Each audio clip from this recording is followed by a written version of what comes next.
tak akan mundur walaupun hanya selangkah. Rasul mulia sebagai pedoman, Quran dan Sunnah sebagai jalan hidup kami. Bismillahirrahmanirrahim. Assalamualaikum warahmatullahi wabarakatuh. Alhamdulillahilladzi hadana lihadza wa ma kunna linahtadiya laula an hadanallah. Asyhadu an la ilaha illallah wahdahu la syarikalah wa asyhadu anna Muhammadan abduhu wa rasuluhu la nabiyya ba'dah. Allahumma shalli wa sallim wa barik ala nabiyyina Muhammadin wa ala alihi wa ashabihi wa man tabi'ahum bi ihsanin ila yaumiddin. Wa qala ta'ala ya ayyuhalladzina amanu taqullaha haqqa tuqatih wa la tamutunna illa wa antum muslimun. Allahumma alimna ma yanfa'una wanfa'na bima 'allamtana wa zidna ilma. Kaum muslimin, sahabat LC yang dirahmati Allah Subhanahu wa taala. Wajib bagi setiap muslim, baik laki-laki ataupun perempuan, untuk mempelajari, memahami, mengamalkan dan mendakwahkan tauhid. Karena Allah Subhanahu wa taala menciptakan manusia dan jin semata-mata hanya untuk mentauhidkan Allah Subhanahu wa taala. Yaitu hanya untuk beribadah kepada Allah Subhanahu wa taala.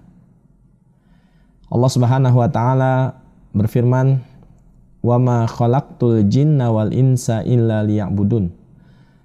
Tidaklah aku ciptakan jin dan manusia kecuali hanya untuk beribadah kepadaku, hanya untuk mentauhidkanku. Oleh karena itu Allah Subhanahu wa taala mengutus para nabi dan rasul hanya untuk mengajak seluruh manusia agar mereka mentauhidkan Allah Subhanahu wa taala. Maka dari itu tidak ada jalan bagi kita untuk mendapatkan surga Allah Subhanahu wa taala kecuali hanya dengan mentauhidkan Allah Subhanahu wa taala.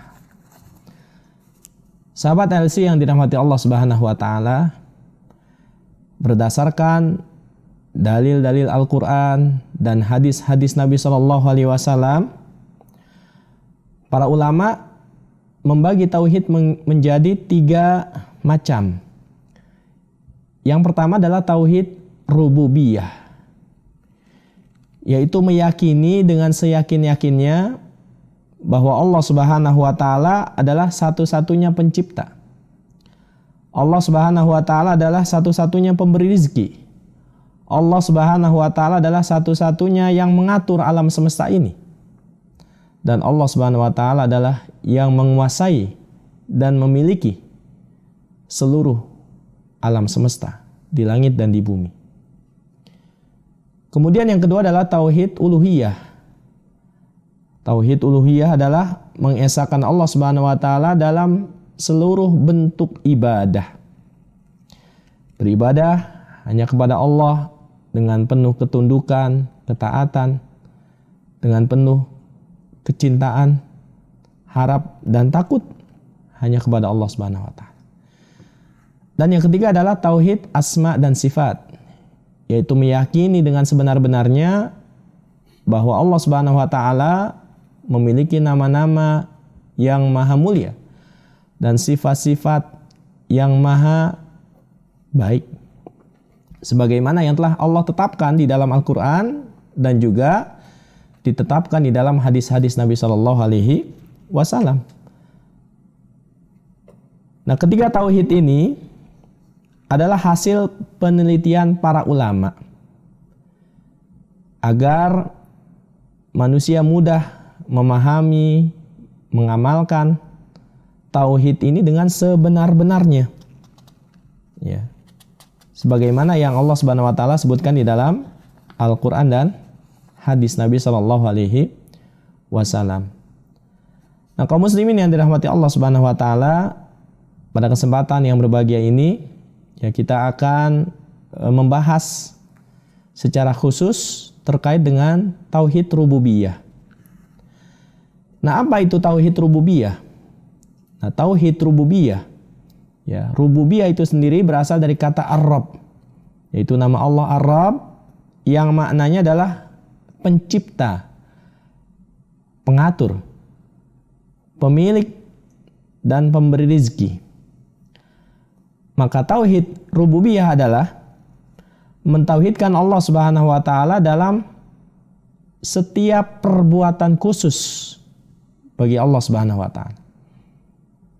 Sebagaimana Allah Subhanahu wa taala menciptakan, Allah mengatur, Allah memberikan rizki, Allah yang menghidupkan, Allah yang mematikan, Allah yang menurunkan hujan. Jadi Allah Subhanahu wa taala adalah satu-satunya raja. Allah Subhanahu wa taala adalah satu-satunya pemilik alam semesta. Allah Subhanahu wa taala adalah satu-satunya penguasa yang mengatur dan mentakdirkan seluruh makhluknya. Nah, dalil tentang tauhid rububiyah ini sangat banyak sekali. Ya, di antaranya di dalam Al-Qur'an firman Allah Subhanahu wa taala surat Al-Baqarah ayat 21 dan 22. Allah Subhanahu wa taala berfirman, A'udzu billahi minasyaitonir rajim. Ya ayyuhan nasu u'budu rabbakumul ladzi khalaqakum walladzina min qablikum la'allakum tattaqun. Alladzi ja'ala lakumul arda firasyan was samaa'a binaa'a wa anzala minas samaa'i ma'an fa akhraja bihi minas samarati rizqan lakum fala taj'alu lillahi andada wa antum ta'lamun. Wahai manusia, sembahlah Allah Rabb kalian yang telah menciptakan kalian dan orang-orang sebelum kalian agar kalian bertakwa. Dialah Allah yang menjadikan bumi ini sebagai hamparan bagi kalian dan menjadikan langit sebagai atap. Dan dialah Allah yang menurunkan air hujan dari langit. Lalu Allah menghidupkan dengan hujan ini segala macam tumbuh-tumbuhan yang menghasilkan buah-buahan sebagai rizki bagi kalian. Ya, oleh karena itu janganlah kalian menjadikan sekutu-sekutu bagi Allah padahal kalian mengetahui. Ayat ini adalah salah satu dalil tentang tauhid rububiyah. Disebutkan di sini, ya ayyuhan nasu u'budu rabbakum. Wahai manusia, sembahlah Allah Rabb kalian. Allah adalah Rabb, ya. Allah adalah yang menciptakan. Allah yang telah menjadikan bumi sebagai hamparan. Allah yang telah menurunkan hujan. Allah yang telah menumbuhkan tumbuh-tumbuhan. Tentu masih banyak sekali dalil tentang penetapan tauhid rububiyah. Nah, kaum muslimin yang dirahmati Allah Subhanahu wa taala, fitrah manusia yang sehat, yang masih lurus, ini pasti akan mengakui tauhid rububiyah. Ya, karena Allah Subhanahu wa taala menciptakan manusia itu di atas fitrahnya. Dan fitrah yang lurus adalah mengakui tauhid rububiyah Allah Subhanahu wa taala. Bahkan orang-orang musyrik jahiliyah sekalipun yang menyekutukan Allah Subhanahu wa taala dalam peribadahan, mereka mengakui tauhid rububiyah. Ya, sebagaimana firman Allah Subhanahu wa taala, wala in sa'altahum man khalaqas samawati wal ard la yaqulunna khalaqahunnal azizul alim. Dan jika engkau bertanya kepada mereka, siapa yang telah menciptakan langit dan bumi, mereka pasti akan mengatakan yang menciptakannya hanyalah Allah Subhanahu wa taala yang maha perkasa dan maha mengetahui. Ya, jadi kaum musyrikin Quraisy mereka mengakui bahwa Allah adalah yang menciptakan, Allah yang memberikan rizki, Allah yang memiliki langit dan bumi, Allah yang mengatur alam semesta. Namun mereka menyekutukan Allah Subhanahu wa taala dalam peribadahan. Mereka tidak mentauhidkan Allah dalam tauhid uluhiyah, dan juga mereka tidak mentauhidkan Allah Subhanahu wa taala dalam tauhid asma dan sifat. Maka jadilah orang-orang musyrik jahiliyah sebagai orang-orang kafir, tidak beriman kepada Allah Subhanahu wa taala. Bahkan Firaun sekalipun yang sangat besar pengingkarannya terhadap Allah Subhanahu wa taala, yang mengaku dirinya adalah Tuhan, hatinya pun mengakui bahwa Allah adalah yang menciptakan, Allah adalah yang mengatur. Akan tetapi karena kesombongan, Firaun dan kaumnya mengingkari hal itu. Hal ini sebagaimana firman Allah Subhanahu wa taala di dalam surat An-Naml ayat 14. Wajahadu biha wastaiqanatha anfusuhum zulma wa uluwa. Mereka, Firaun dan kaumnya, mengingkari tauhid karena kezaliman dan kesombongan, padahal hati mereka meyakini kebenarannya. Nah, kaum muslimin yang dirahmati Allah Subhanahu wa taala, ya, pengakuan akan tauhid rububiyah ini menuntut seseorang untuk mengakui tauhid uluhiyah dan tauhid asma dan sifat. Jadi pengakuan hanya kepada tauhid rububiyah semata ini tidak bermanfaat bagi seseorang kecuali dia juga harus mentauhidkan Allah Subhanahu wa taala dalam tauhid uluhiyah dan tauhid asma dan sifat. Ya, sebagaimana orang-orang musyrik jahiliyah ketika itu, tidak bermanfaat bagi mereka sekalipun mereka mengakui tauhid rububiyah bagi Allah. Akan tetapi karena mereka menyekutukan Allah Subhanahu wa taala dalam tauhid uluhiyah, sehingga mereka ya termasuk dalam golongan orang-orang kafir. Nah, kaum muslimin yang dirahmati Allah Subhanahu wa taala, untuk memperkuat ya keyakinan kita, keimanan kita akan tauhid rububiyah ini, ya penting bagi kita untuk memahami ya dan memikirkan alam semesta, memikirkan ciptaan Allah Subhanahu wa taala yang ada di langit dan di bumi. Barang siapa yang memikirkan dan memahami bagaimana bintang-bintang yang sangat besar yang berputar pada porosnya di dalam tata surya yang maha luas, ya, masing-masing berputar di garis edarnya, tidak berubah sedikit pun, tidak bertabrakan, tidak tertukar, tidak bergeser. Nah, ini semua menunjukkan bahwa bintang-bintang yang ada di langit yang luas ini diatur oleh Allah Subhanahu wa taala. Barang siapa yang memperhatikan lautan yang meliputi bumi dari berbagai arah, kemudian juga memperhatikan gunung-gunung yang tinggi menjulang sebagai pasak bumi agar penghuni bumi ini tidak bergoncang.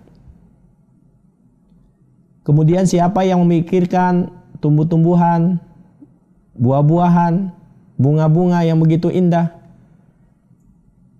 pasti akan meyakini bahwa semua ini ada penciptanya, ada yang mengaturnya, ada yang memilikinya, yaitu Allah Subhanahu wa taala. Jadi barang siapa yang memperhatikan ya berbagai macam makhluk hidup, tumbuh-tumbuhan dengan berbagai rasanya, bunga-bunga dengan berbagai warnanya, ya, dia pasti akan meyakini akan tauhid rububiyah ini. Karena akal kita mengatakan ya sesungguhnya adanya kotoran unta ini menunjukkan adanya unta. Adanya jejak kaki menunjukkan adanya orang yang lewat. Dan adanya alam semesta dengan kerapiannya, dengan keteraturannya, ya, ini semua pasti ada yang menciptakan, ada yang mengatur, ada yang memiliki. Tidak mungkin alam semesta yang begitu rapi, teratur, ada dengan sendirinya. Nah, kaum muslimin yang dirahmati Allah Subhanahu wa taala, para ulama Ahlus Sunnah wal Jamaah, para imam telah mengajarkan kepada kita tentang tauhid rububiyah. Di antaranya adalah Al-Imam Abu Hanifah rahimahullah ta'ala. Ada kisah yang sangat menarik yang diajarkan oleh Imam Abu Hanifah rahimahullah ta'ala. Ya, jadi suatu hari disebutkan bahwa ada beberapa orang zindik, orang ateis yang bertanya kepada Al-Imam Abu Hanifah tentang keberadaan Allah Subhanahu wa taala. Karena orang zindik ini tidak mengakui adanya Allah Subhanahu wa taala. Tidak mengakui adanya pencipta. Ya. Maka Imam Abu Hanifah beliau mengatakan, biarkanlah aku berpikir sejenak untuk mengingat satu hal yang pernah diceritakan kepadaku. Beliau mengatakan, ada yang bercerita kepadaku di mana sebuah perahu besar di tengah lautan dengan gelombang yang sangat besar, di tengah lautan yang luas, ya, di mana perahu ini berisi berbagai macam barang dagangan. Tetapi tidak ada satupun orang yang mengendalikan perahu tersebut dan tidak ada yang menjaganya. Dan perahu ini berangkat sendiri dari pelabuhan dan berlayar sendiri di pelabuhan. Ketika perahu ini berada di tengah lautan, ya, perahu ini membelah ombak yang besar sehingga dia selamat berlabuh. Jadi perahu ini berlayar sendiri dan berlabuh sendiri tanpa ada seorang pun yang mengendalikannya. Ya. Apa jawaban orang zindik tadi? Orang ateis tadi, mereka mengatakan ini adalah cerita yang tidak akan mungkin dikatakan oleh orang yang berakal. Al-Imam Abu Hanifah rahimahullah beliau mengatakan, celaka kalian, ya, alam semesta yang begitu luas dan semua yang ada di dalamnya yang berjalan dengan rapi, teratur, sistematis. Apakah tidak ada yang menciptakannya? Apakah tidak ada yang menjaganya? Apakah tidak ada yang mengaturnya? Perahu saja yang jauh lebih kecil daripada langit dan bumi harus ada yang mengatur, harus ada yang mengendalikan, harus ada yang menjaga. Bagaimana dengan langit dan bumi? Dengan luasnya dan segala apa yang ada di kandungnya. Pasti ada yang memiliki, pasti ada yang menjaga, pasti ada yang mengatur, yaitu Allah Subhanahu wa taala. Nah, mendengar jawaban Al-Imam, mereka tersadar. Lalu mereka kembali kepada kebenaran dan mereka masuk Islam di tengah Al-Imam Abu Hanifah rahimahullah taala. Ini luar biasa jawaban yang sangat mengena sekali. Ya. Sehingga ini semakin menambah keyakinan kita akan tauhid rububiyah, bahwa Allah Subhanahu wa taala adalah satu-satunya yang menciptakan, Allah satu-satunya yang mengatur, Allah satu-satunya yang memiliki, dan Allah satu-satunya yang memberikan rezeki. Kisah yang kedua adalah kisah yang disebutkan oleh Imam Asy-Syafi'i rahimahullah taala, ya, di mana suatu hari beliau pernah ditanya tentang di mana Allah Subhanahu wa taala. Al-Imam Asy-Syafi'i beliau mengatakan, cobalah perhatikan oleh kalian pohon blueberry. Ya, pohon blueberry ini pohon yang dijadikan sebagai makanan untuk ulat sutra. Ya. Jadi pohon blueberry, daunnya ketika dimakan oleh ulat sutra ini bisa menghasilkan benang sutra. Ketika dimakan oleh lebah, ini keluar madu. Ketika dimakan oleh sapi, unta, kambing, keluar jadi pupuk. Ketika dimakan oleh kijang, maka keluar dari tubuh kijang ini bibit minyak kasturi. Padahal daunnya berasal dari satu jenis. Bagaimana bisa? Apakah ini satu kebetulan? Tidak. Tentunya ini semua ada yang mengatur. Ya. Tentunya ini semua ada yang menghendaki, yaitu Allah Subhanahu wa taala. Ini ada bukan dengan sendirinya. Ya. Kemudian kisah yang ketiga, ini kisah dari Imam Ahmad rahimahullah taala. Beliau juga pernah ditanya tentang di mana Allah Subhanahu wa taala. Beliau menjawab, perhatikan oleh kalian, ada sebuah benteng yang kuat dan licin. Ya, benteng ini tidak memiliki pintu masuk dan tidak ada lubang keluar. Bagian luarnya berwarna putih seperti perak dan bagian dalamnya kuning seperti emas. Namun tiba-tiba dari dalam benteng ini keluar makhluk hidup, ya, dan mengeluarkan suara. Ya. Beliau menggambarkan tentang sebuah telur. Nah, ini menunjukkan adanya Allah Subhanahu wa taala yang menciptakan makhluk hidup dari sesuatu yang mati. Ya, bagaimana bisa ada makhluk yang keluar dari sebuah telur padahal tidak ada lubangnya, tidak ada pintu masuknya. Inilah kekuasaan Allah Subhanahu wa taala yang maha menciptakan. Kemudian juga kisah tentang Imam Malik rahimahullah taala. Ya, beliau pernah ditanya tentang keberadaan Allah Subhanahu wa taala. Beliau mengatakan, tidaklah kalian memperhatikan bagaimana Allah Subhanahu wa taala menciptakan manusia dengan berbagai macam bahasa. Bahasanya berbeda-beda antara satu pulau dengan pulau yang lain, antara satu benua dengan benua yang lain, antara satu negara dengan negara yang lain. Bahkan dalam satu pulau pun berbeda-beda bahasa. Binatang pun berbeda-beda suaranya. Ya, bagaimana bisa?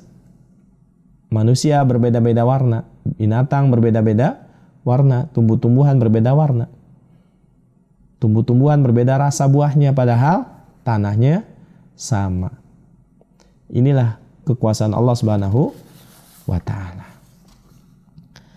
Nah, maka dari itu semakin kita memperhatikan, mentadaburi tanda-tanda kekuasaan Allah yang ada di alam semesta, di langit dan di bumi, ini akan semakin memperkuat keyakinan kita tentang adanya Allah Subhanahu wa taala yang mengatur, yang menciptakan, yang memiliki, yang memberikan rizki, yang menghidupkan, yang mematikan. Maka dari itu wajib bagi kita hanya untuk taat, tunduk, takut, cinta, berharap kepada Allah Subhanahu wa taala. Memohon, berdoa hanya kepada Allah Subhanahu wa taala, karena Allah adalah penentu segala sesuatu. Allah adalah yang maha kuasa atas segala sesuatu. Jika Allah menghendaki terjadi, maka terjadilah. Jika Allah menghendaki tidak terjadi, maka tidak akan terjadi. Mari kita lihat perkataan Abu Nuwas, di mana beliau juga pernah ditanya tentang keberadaan Allah Subhanahu wa taala. Beliau menjawab dengan syairnya. Beliau mengatakan, ta'ammal fi nabatil ardi wanzur ila asari ma sana'al maliku uyunun minal jabmin lujainin syakhisatun bi ahdaqin hiya zahabus sabiqu ala kudubiz zabarjadi syahidatun bi anallaha laisa lahu syarikun. Renungkanlah bagaimana Allah menciptakan tumbuh-tumbuhan di bumi, dan perhatikanlah hasil dari apa yang telah Allah ciptakan yang maha kuasa. Air yang jernih seperti perak memenuhi parit-parit yang bagaikan emas cetakan mengairi lahan-lahan yang indah bagaikan batu permata zabarjat. Semua itu merupakan saksi yang menunjukkan bahwa Allah Subhanahu wa taala satu-satunya yang berhak untuk diibadahi. Kaum muslimin yang dirahmati Allah Subhanahu wa taala, Ibnul Mu'taz beliau juga mengatakan, "Faya ajaban kaifa yu'sal ilahu Am kaifa yajhaduhul jahidu wa fi kulli syai'in lahu ayah tadullu ala annahu wahidu. Alangkah anehnya bagaimana bisa seseorang berbuat durhaka kepada Allah? Bagaimana bisa seseorang mengingkari keberadaan Allah? Padahal segala sesuatu ini merupakan tanda adanya Allah Subhanahu wa taala yang menciptakan, adanya Allah yang mengatur, adanya Allah yang memiliki, yang memberikan rizki, yang menghidupkan dan yang mematikan. Ya. Kaum muslimin yang dirahmati Allah Subhanahu wa taala, tauhid rububiyah ini menuntut kita untuk mentauhidkan Allah dalam tauhid peribadahan. Ketika kita meyakini bahwa Allah adalah satu-satunya pencipta, maka wajib bagi kita hanya untuk beribadah kepada Allah Subhanahu wa taala. Berdoa hanya kepada Allah, sujud hanya kepada Allah, meminta hanya kepada Allah, takut hanya kepada Allah, berharap hanya kepada Allah. Ya, bertawakal hanya kepada Allah, beristighosah hanya kepada Allah, bernazar hanya untuk Allah, menyembelih hewan kurban hanya untuk Allah Subhanahu wa taala. Wallahu alam, mudah-mudahan bermanfaat bagi kita semua, ya. Subhanakallahumma bihamdik asyhadu an la ilaha illa anta astaghfiruka wa atubu ilaik. Assalamualaikum warahmatullahi wabarakatuh. Tak akan mundur walaupun hanya selangkah. Rasul mulia sebagai pedoman, Quran dan Sunnah sebagai jalan hidup kami.